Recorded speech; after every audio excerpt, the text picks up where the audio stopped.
עמוד התחברות למערכת. בעמוד זה נוכל לבצע התחברות קלה למערכת על ידי הקשת שם המשתמש שלנו, המורכב מתעודת הזהות שלנו כולל 0 מקדים. ולאחר מכן יש להקיש את הסיסמה.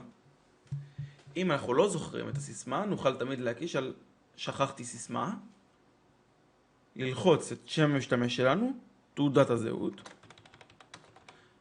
וללחץ על שלח.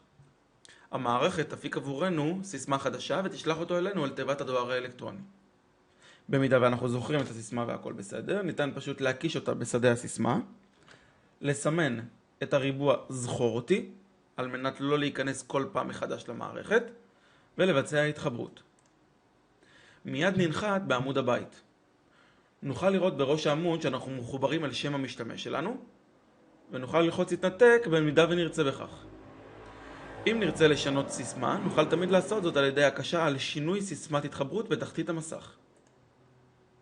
בדף שינוי הסיסמה, כל שעלינו לעשות הוא להקיש את הסיסמה הישנה, ולהקיש פעמיים את הסיסמה החדשה בה נרצה לעשות שימוש.